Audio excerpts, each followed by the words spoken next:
This story is titled, My Wife Mocked Me Saying, Girls, he's my personal doormat. So I wiped my feet and left, and now she is calling me nonstop claiming it was just a joke, but I am done. Hey everyone! Before we jump into today's video, I need your help. We've noticed the channel is losing some traction, and subscribing is one of the best ways you can support us. It's quick, free, and it helps us keep bringing you awesome content. Your support means the world. Let's keep this channel growing together. Thanks so much. Now let's start the video. Hey Reddit, been lurking forever. Never thought I'd be posting my own drama here, but here we are. Honestly, things have gotten so messed up lately, I just need some place to dump this whole situation. So bear with me. So, some background first. I've always been the kind of guy who goes full send in relationships. When I fall for someone, I'm all in, I give them all I got, basically spoil them, and I enjoy it. I've always thought that I'm going to give my dream girl everything she wants and love her in all ways possible. It's how I was raised, I guess. My parents have been married for like 35 years, and I always saw my dad do everything for my mom. Small gifts, surprises, going out of his way to make sure she never worried about stuff. Growing up seeing that, it just felt natural for me to do the same. I met my wife, Emily, fake name, obviously, at a friend's birthday party about 5 years ago. She was honestly the prettiest girl in the room. Blonde, sweet smile, laughed easily, and we clicked right away. I remember thinking how lucky I was that night. I wasn't ever the most confident guy, so her liking me felt unreal. From the start, I treated her really well. Like, sending flowers just because, kinda well. If she mentioned she liked something, boom, I'd have it ordered before she'd finish the sentence. I didn't even think about it too much. It was second nature. Emily always seemed super appreciative. She'd smile really wide, kiss me, say how lucky she was. But looking back now, I realize she rarely gave anything back. Not gifts, I don't care about stuff like that. But emotionally or effort-wise, there was always this subtle imbalance. It was always small things, you know? Like, she'd expect me to handle all our plans, dinners, trips, everything. If something was broken or needed fixing, that was always my job. She'd just say, "You're better at it," and laugh it off. I didn't mind. It felt good to take care of her. Maybe I liked feeling needed, or maybe I was just blind. Probably both. Anyway, fast forward. We got married about 2 years ago. I remember standing at the altar thinking this was it. I was genuinely excited about spending my life with her. I loved being her guy, being the one who took care of her, made her smile. It felt good, man, and life was pretty much smooth sailing at first. But over the last year or so, things subtly started to shift. Emily got more demanding, in ways I barely noticed at first. A random designer bag here, a spa day there. I had a decent job and we weren't broke, so I didn't question it much. I figured that's just what married life looked like. Then, her friends started becoming a bigger part of our lives. I'm not saying friends are bad, I have mine too. But Emily's friends were different. They were always around, always gossiping about expensive trips, designer brands, fancy restaurants. Emily started changing too. Her tastes got more expensive, her requests more frequent, but I just rolled with it. Happy wife, happy life, right? Looking back, I should have noticed how she rarely asked how my day went, rarely asked if I needed anything. But I guess when you're caught up in something, you miss the obvious. Or maybe you choose to ignore it because admitting it would suck. Then, last week happened. I got off work earlier than usual. Boss gave me a pass. Something about some project wrapping up early. I figured, great, I'll surprise Emily at home. Maybe actually have dinner together. Recently, we'd been drifting a bit, so I wanted to reconnect. Maybe remind myself why I was working so hard. When I pulled into the driveway, her friends' cars were parked outside. No big deal, they came over often. But when I walked inside, the vibe instantly felt off. You ever walk into a room and know you interrupted something? Yeah, exactly like that. The chatter stopped abruptly, and there was this awkward pause before Emily forced a bright smile and came over, giving me this quick, superficial hug. "You're home early," she said, but it wasn't welcoming, more like a statement. "Yeah, figured I'd surprise you," I replied, trying not to make it weird. Her friends just gave me these awkward smiles, shifting uncomfortably. The energy in the room was off, heavy and tense, like they'd just been talking about something they shouldn't. But Emily quickly changed the subject, going back to laughing loudly and talking about a girl's trip they were planning. I brushed off the weirdness, figuring I was just imagining things. After all, it had been a long day. Later that night, Emily was already in bed, and I was scrolling aimlessly on my phone, trying to relax. A message popped up from Rachel, one of Emily's friends who'd been there earlier. Rachel was someone I never talked to directly, friendly but distant, you know. So, seeing her name was odd. I opened the message.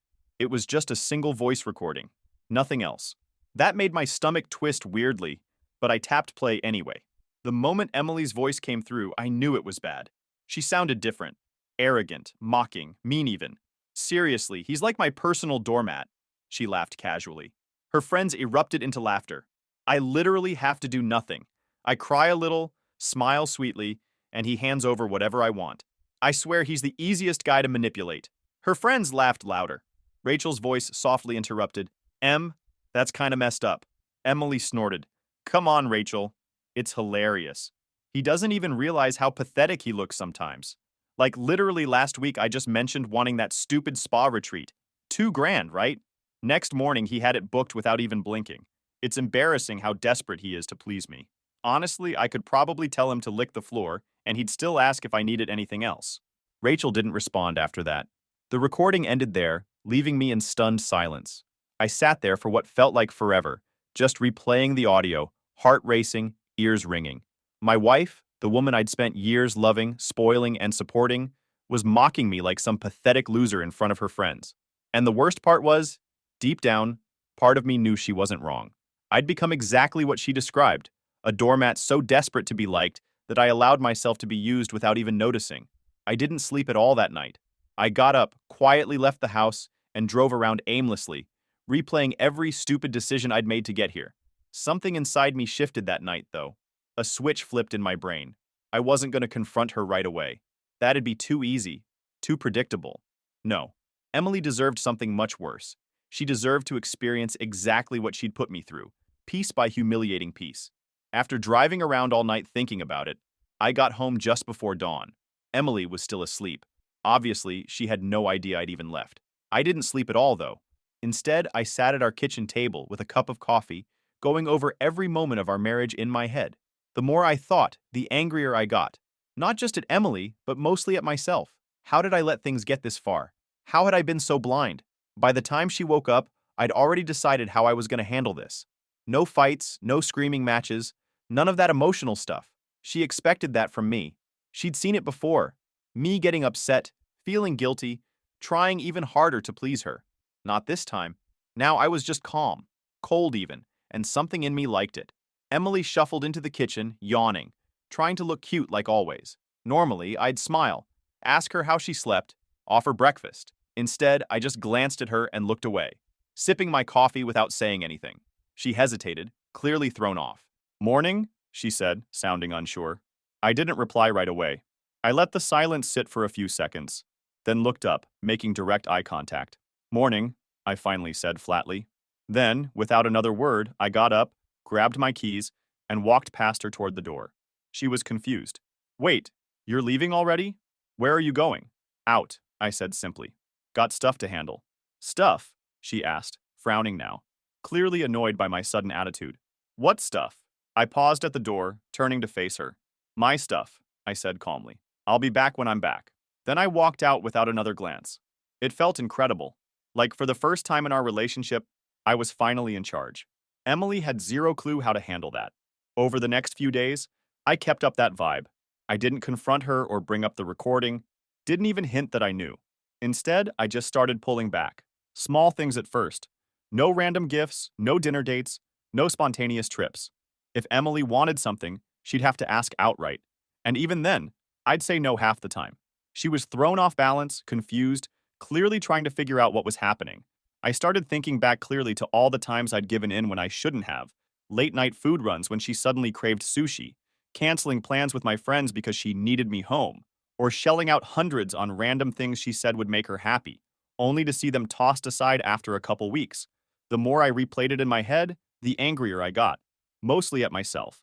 I realized how much I'd bent over backward, just hoping for a little appreciation or validation from someone who never intended to give it. Every memory of her indifference just made my determination stronger. No more the good guy version of me. She tried her usual tricks. Fake sweetness, sad puppy dog eyes, but they bounced right off. One night, she even attempted tears, saying she needed some ridiculous designer dress because all the girls have one. Normally, I'd cave instantly. This time, I barely glanced up from my laptop. No, I said flatly. What? She snapped, clearly shocked. But everyone, then ask them to buy you one. I cut her off calmly, not even looking up. She stood there stunned, then stormed off, probably texting her friends about how awful I was suddenly being. Meanwhile, behind the scenes, I started preparing. I opened new bank accounts she didn't know about, changed passwords on everything important, and even got a separate phone line. I wasn't taking chances. Each step made me feel stronger. I liked this new me. I also quietly met with a divorce lawyer, one recommended by a buddy who'd been through something similar. The lawyer was ruthless, exactly the kind of person I needed. When I laid everything out, Emily's spending, the recorded conversation, all the financial details, he laughed, shaking his head. Trust me, he said. She's gonna regret every word she said. Back at home, Emily grew increasingly nervous. She tried confronting me several times about my sudden change. Each time, I'd just stare back at her, completely emotionless, and ask if there was a problem. She'd lose her nerve immediately, mumbling something about me acting weird, then retreating. She was obviously scared, probably worried I'd finally figured her out. Her friends must have sensed something too, because suddenly Emily was hosting them at our house less often. When they did come over, I made a point of lingering nearby, quietly dominant, watching them squirm under my cold gaze. Rachel, who sent me the recording, barely looked me in the eyes, probably unsure if she'd done the right thing or if I was going to cause a scene. But there wouldn't be a scene, at least not yet. I wasn't interested in cheap drama. I wanted Emily to feel exactly what she'd made me feel. I wanted her to realize that the guy she'd mocked, laughed at, and used for years was gone forever. About 2 weeks after the recording, I started hearing whispers. Emily's friends quietly distancing themselves from her. They sensed the power shift. Without my money or willingness to pay for their ridiculous lifestyle, Emily wasn't useful anymore. Watching her lose control of the narrative, seeing her realize that her influence was slipping, felt unbelievably satisfying. One night, Emily confronted me directly, clearly desperate. Are you planning to leave me? She asked bluntly, her voice shaking slightly. I paused, looking directly into her eyes, and smiled faintly. Why, Emily, would you deserve something like that? She seemed unsure how to respond. Her eyes were wide, scared. I'd never spoken to her like that before. She was used to sweetness, weakness, not this calm, unshakable confidence. But she didn't deserve that good version of me. She wanted to get slapped in the face to take things seriously. The more dominant and controlled I became, the weaker she looked. It was like a mask had fallen off her face, revealing how fragile and insecure she truly was beneath all her arrogance. That realization made my decision even easier. The next step was choosing exactly when and how to deliver the final blow, the one that would shatter her carefully built facade forever. I wanted witnesses. I wanted everyone who'd ever laughed with her to see her real face exposed. After that little confrontation with Emily, things at home got seriously weird. She started acting different, almost panicky.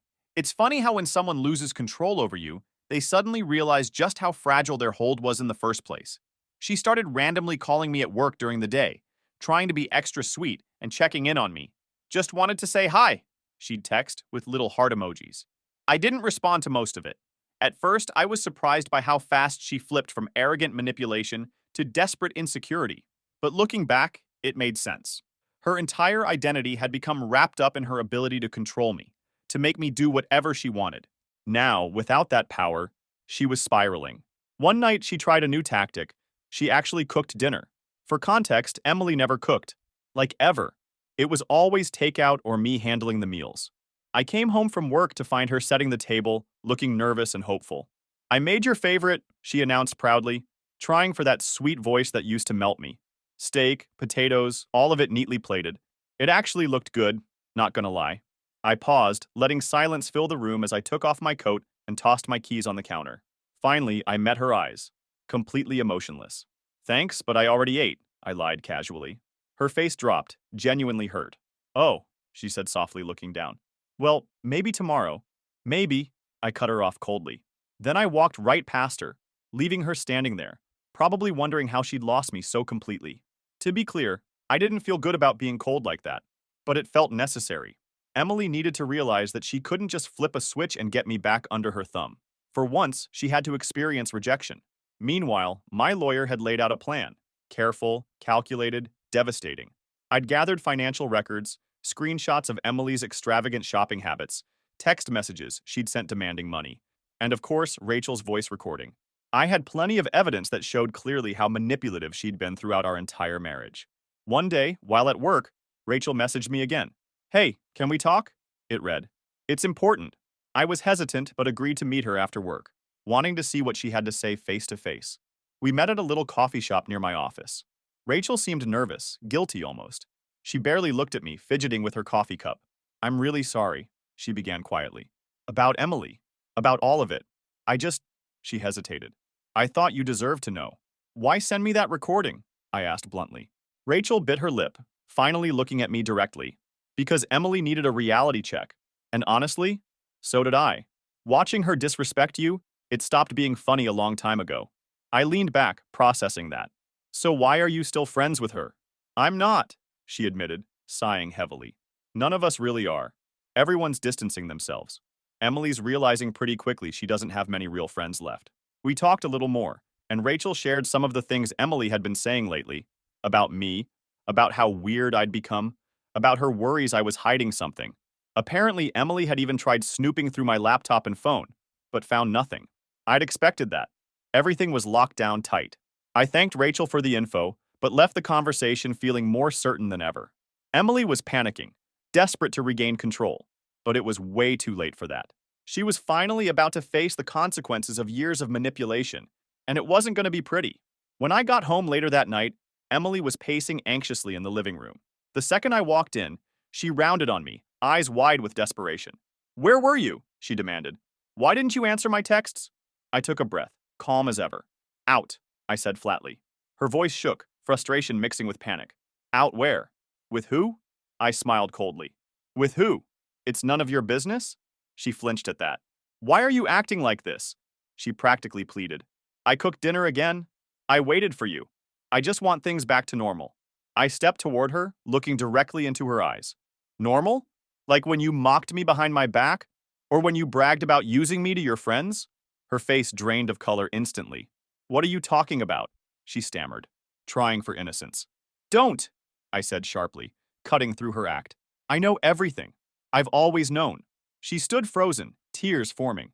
Who told you? I laughed softly, almost amused. Does it matter? You think I wouldn't find out eventually? Emily stepped closer, reaching for my arm. I pulled back instantly, not letting her touch me. Please, she whispered, desperate. I was joking. I didn't mean it like that. I shook my head slowly, leaning closer. You meant every word. And now you're scared because I'm not buying your act anymore. She stared at me, stunned into silence, finally realizing how much trouble she was actually in. Over the next few days, Emily became visibly withdrawn, barely speaking, avoiding eye contact. It was clear she'd realized she'd lost. The dynamic had completely shifted. She had nothing and no one. Meanwhile, I was thriving, calm, focused, fully prepared. Around that time, my lawyer and I had everything lined up. Finances secured, accounts separated, all the evidence organized neatly in one devastating file.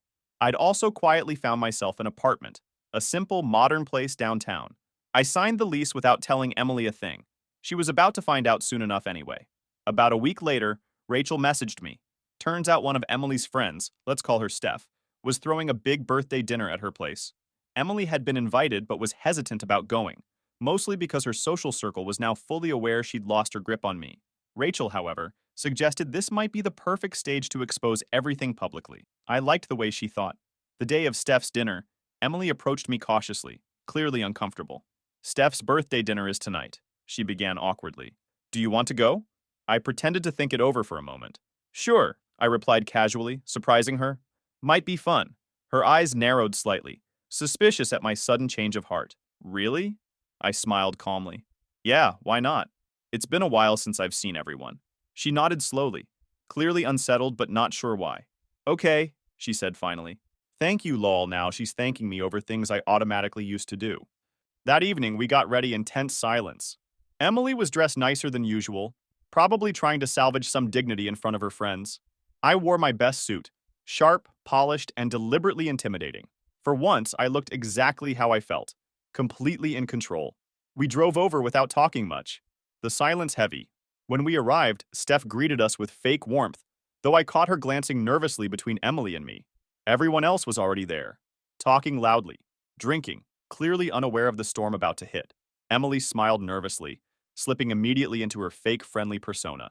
I stood calmly beside her, watching closely as she struggled to maintain appearances. Rachel was across the room, giving me subtle but encouraging looks. She knew what was coming. Dinner began normally enough. Superficial conversations, fake laughter. Emily stayed unusually quiet, nervously sipping water, occasionally glancing my way.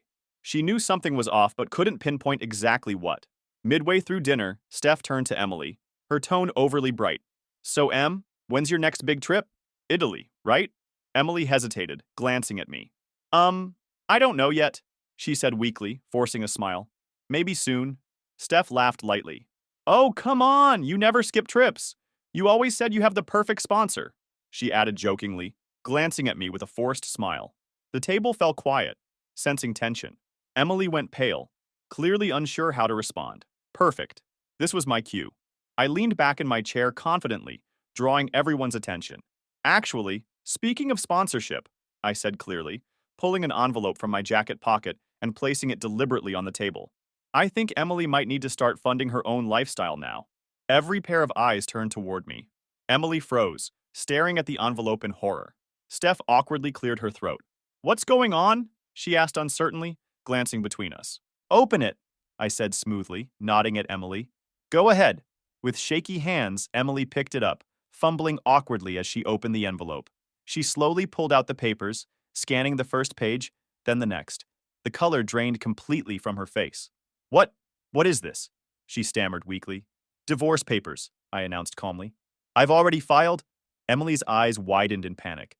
"But I don't understand," she managed to whisper. "Don't you?" I leaned forward slightly, voice firm and direct. "I'm ending this joke of a marriage. You lost your puppet." Steph shifted uncomfortably in her seat. Should we go?" she asked nervously, looking around the table. But no one moved. They were riveted, unwilling to miss a single detail. Emily's voice shook with desperation. "Please, don't do this here. Can we just go home and talk?" "No," I cut her off. "You never had a problem talking about me here before. Why stop now?" Her mouth opened and closed helplessly, tears gathering in her eyes. "I'm sorry," she whispered weakly, defeated. "I didn't mean—" "Save it," I cut her off sharply. "You knew exactly what you were doing. You had a man who would have given you everything: respect, loyalty, a life most women would kill for. But instead, you treated me like your personal ATM. You bragged about how easy I was to manipulate, how pathetic I was for spoiling you. Well, look at you now, Emily, realizing you threw away the best thing you'll ever have. You didn't appreciate what you had, and now you've lost it all." Gasps and whispers filled the table. Emily shrank in her chair, completely humiliated. Rachel looked down, uncomfortable but satisfied. Steph finally spoke, breaking the tense silence. "Emily, is that true?" Emily's eyes darted around desperately for sympathy, but everyone avoided her gaze. She had nowhere left to hide.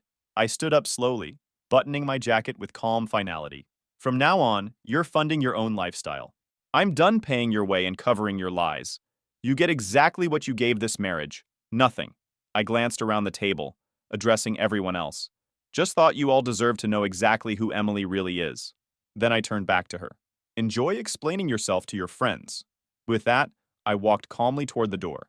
Behind me, I heard Emily weakly pleading, trying to salvage some dignity. No one offered support.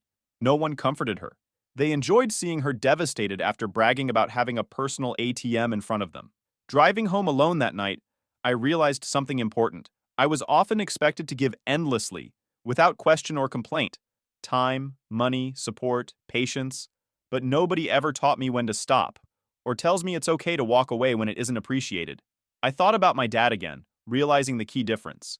My mom always respected and appreciated his efforts. Emily never did. That clarity hit hard. I'd finally learned that real strength isn't just giving endlessly, it's also knowing exactly when to walk away from people who take you for granted. That night, my phone blew up. Emily called maybe 20 times. Frantic voicemails. Texts begging me to come back. Apologizing. Trying every trick she could think of. She started off angry, then quickly shifted to sadness, pleading, desperation. It was kind of pathetic, actually. I listened to each message without responding. She'd lost the right to any kind of sympathy from me. I also got a message from Steph. At first, I thought she was checking in on the drama, but no. She straight up asked if I'd be down to grab dinner sometime. Just us. Honestly, I laughed out loud. The audacity, man. Steph had sat right there laughing alongside Emily for years, And now she suddenly thought she had a shot? I sent back a single laughing emoji, deleted her number, and blocked her. It felt great knowing I wasn't just done with Emily, but with anyone like her. The next few days were wild. My lawyer quickly finalized the papers and secured everything. We changed locks on the house, closed joint accounts, cut off credit cards, all the steps we'd carefully planned. I moved into a small, temporary apartment I'd rented weeks earlier. Meanwhile, the fallout from the dinner exploded spectacularly. Emily's so-called friends wasted zero time gossiping about her humiliation. Screenshots from group chats quickly spread. Turns out those friends who'd laughed along with her jokes were now openly mocking her, sharing every detail of her downfall.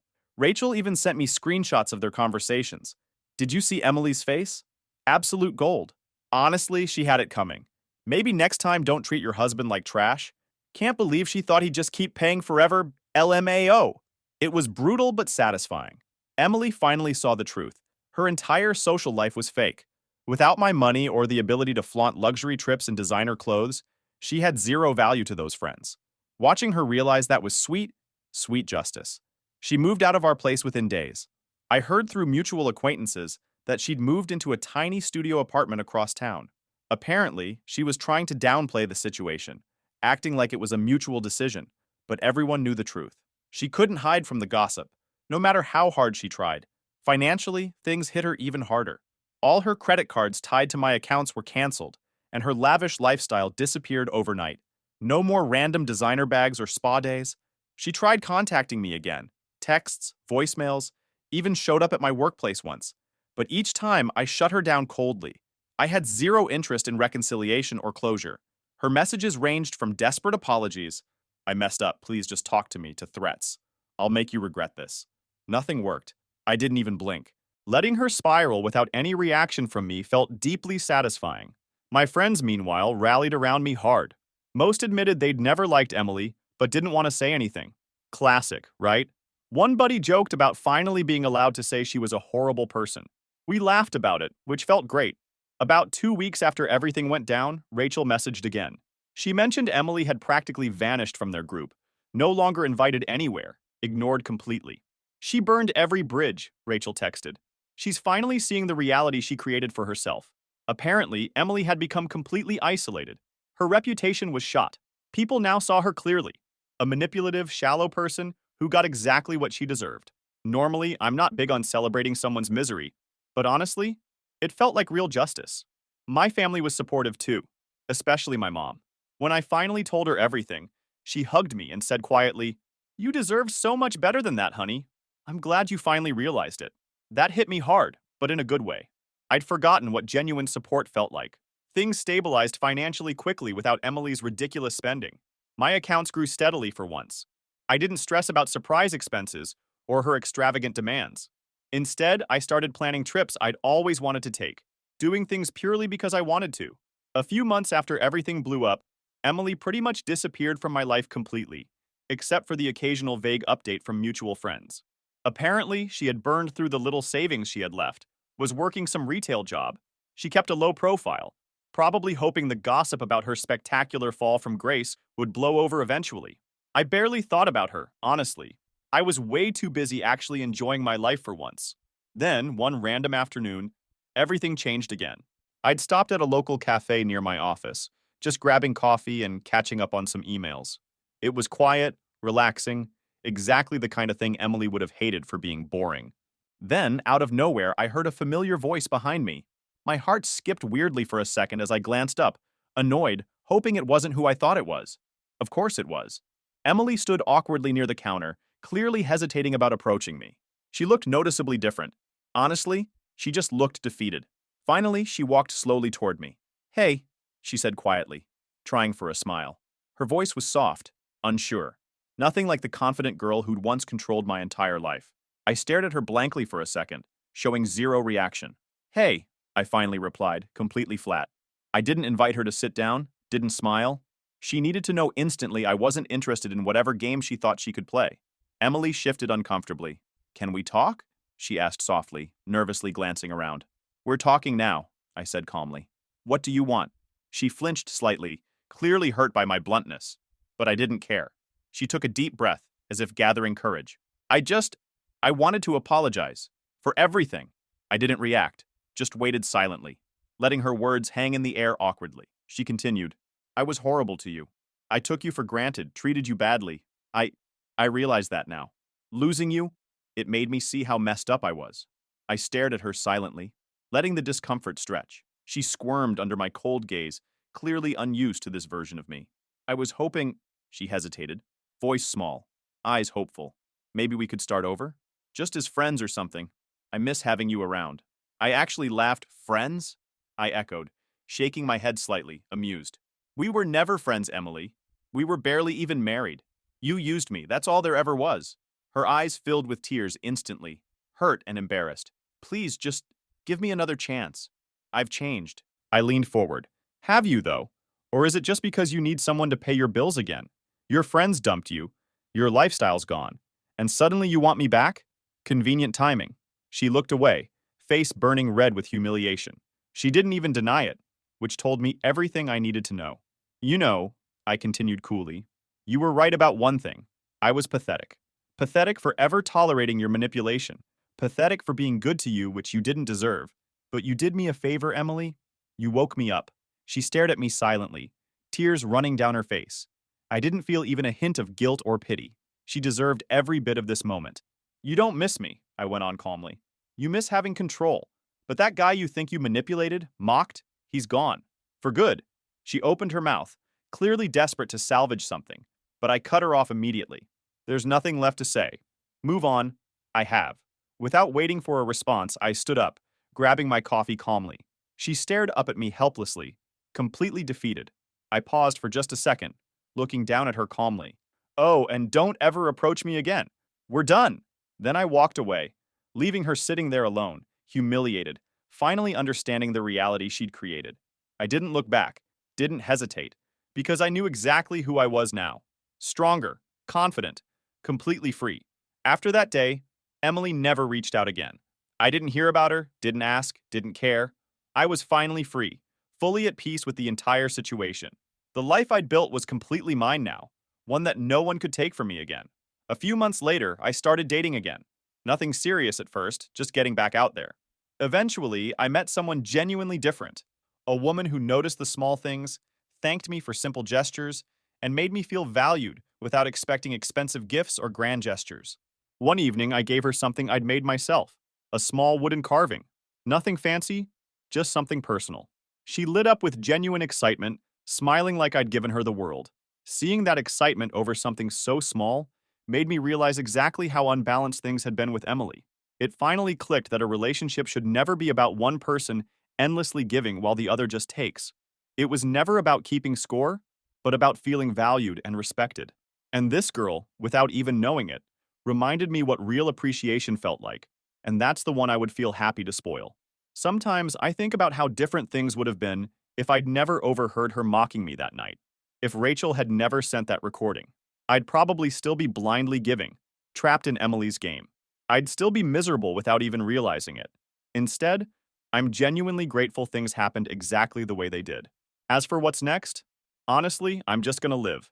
No more stress, no manipulation, no toxic people, just living life the way I want, on my terms. For once, I'm genuinely excited about the future. Thanks for coming along for this wild ride, Reddit. Your support meant the world. And if you're going through something similar, trust me, standing up for yourself is worth every bit of pain it takes. Take care out there. I'll see you around.